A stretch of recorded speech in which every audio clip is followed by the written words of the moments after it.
you ready for the next question? Oh, yes. Bring on the next question. The next question comes from Jeremy, a.k.a. DreamChaser. Hello, DreamChaser. Keep chasing those dreams. And he wants to know, how do you know when you've met the one? During a near-death experience, I realized there's a lot more to life than we previously thought. Now, I dedicate my life to waking people up to love. Love each other. Most importantly, love yourself. You want to respect me. It took dying to learn how to live. I'm TonyaTko. Welcome. Last time, we asked Professor Puppet, do you believe in soulmates? Do I believe in soulmates? Mm-hmm. I don't think everyone gets a soulmate. Okay. You know, that's possible. I have a little bit of a different take. What's your insight, Tom? Have you ever heard of the term twin flame? Twin flame. We hug. We go back in together, front to front now. And we just try to put ourselves back together. And that is making love. Okay. Yeah? It says, if I was any closer, I'd be in back of you. How gracious. And how do you know when you've met the one? Mm-hmm. Well, to me, I don't think you know, but I think you feeling like you know is enough. You know what I mean? I think you want to give it some time because the blush goes off the rose, after a little while. You want to give it a few months, really. You don't want to get married in 24 hours in Las Vegas or something. Okay. Because like those very, very strong feelings burn out sometimes. You know what I mean? Yes. Especially if it's lust. So you want to give it some time to wear in. Mm-hmm. And if it gets better over time, then maybe you have.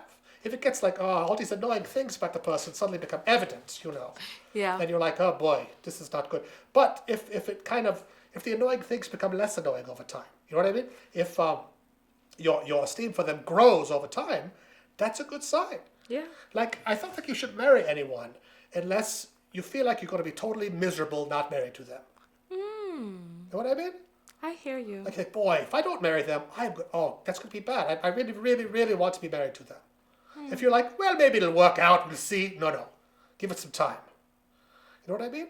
I hear you. But, we did talk about this a little bit inside the video that I did on your channel, where I personally feel that we have to be complete in and of ourselves. So feeling a sense of misery without a person, I don't know if it's the best indicator that that's the person you should be with. Because the first person you have to be with is yourself. And if you are miserable with yourself, with or without anybody else, that may be an early warning sign of potential problems. Well, maybe I've said that wrong. I don't mean you're miserable just because you're lonely. But I mean, it's just like if you can't, if you're like, okay, here's my choices. I could be married to this person or I could be not married to this person. Being married to them sounds fantastic to me. Being not married to them is horribly heartbreaking. You know what I mean? Living alone and being single, it's got a lot of good points about it, Nobody messes with your stuff, you can do what you want. Toilet seat up, down, it's up to you. You know what I mean? But that is cold comfort, really. That is nothing compared to having a good snuggle buddy 24/7. You know what I mean? Okay. Well, I would say, in my opinion, how do you know when you've met the one? I think that inside of us, there's an internal soul knowing that when you meet a person and you can project your mind, project your being, your existence into the future and see this person there in your life and in that capacity, I think that that's a great indicator. And not only that, I think that when you meet a person and you can be completely and totally yourself. That's true. Because a lot of relationships, it's not so much who they are, it's who you are with them. Yes. Or who you see yourself as with them and what they see in you. You know what I mean? Like if someone kind of loves you, but they don't really know the real you. Or they love some weird kind of version of you they've imagined. That is not the real thing. Yeah, and there are a lot of relationships out there like that. I counsel people all the time who are in relationships where they are pretending to be someone that they're not. And so the person loves the person that they're pretending to be, but this person just doesn't really exist. And vice versa. I hear you, baby. Yeah. It's tough. Love relationships. It's very complicated. Yes. So I would say when you meet a person and you have that internal soul knowing that this person is your counterpart, and then your counterpart for what and for how long?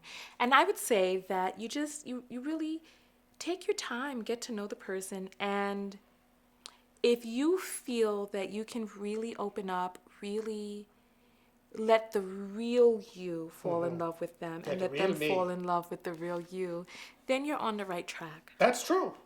You are the two sides of the creatures that split apart and put back together again. Yes, yes. And I do happen to believe that there's more than just the one.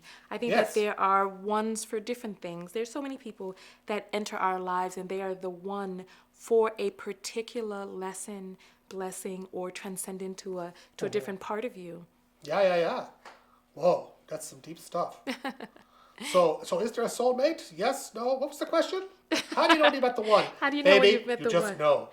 But like, get a second opinion. Wait a couple of weeks. I will say that of the married people that I've asked, how did they know that that person was for them? They have all said that they just knew. They knew. know- Even on the first date, they knew. Well, I found that before I got married the first time, Mm-hmm. I found myself checking her horoscope in the TV guide before mine. Because, when I was thinking about it, I just cared, that was something romantic. And that was like, nobody saw me do that. She didn't even see me do that. Yeah. Nobody knew but me. But I was interested enough in her life and how she was feeling to look at her horoscope first before mine. Okay, and so now you're divorced? Oh, I've been divorced for ages. Oh. But I was married for a very long time. But do you, and that goes to my point. So do you believe that she was the one, even though you guys got divorced? I think it was a total success. I think it Okay. was an absolutely positive experience all the way around. It didn't work out forever, but I think that's okay. We're not going to beat ourselves up over that. You know what I mean? Okay. But I think it was. I think it worked out great. So she was the one for what it was that she was meant to be the one for in your life, correct?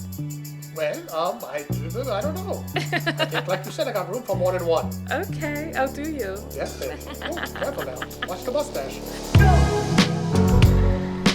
Thank you so much for tuning in. If you'd like to see more series like this, make sure that you subscribe to my channel here on YouTube. That's TonyaTko, and that's Tonya with an O, TonyaTko. You can find me on Instagram, Twitter, Facebook at TonyaTko. And how can they find you, Professor?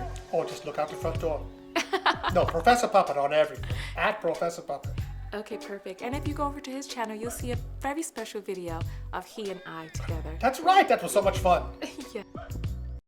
Snuggle up and watch the Netflix with, You mean Netflix and chill? Well, it's not that chill, I like to watch something kind of exciting, Chill just means like to have sex, right? Oh my goodness!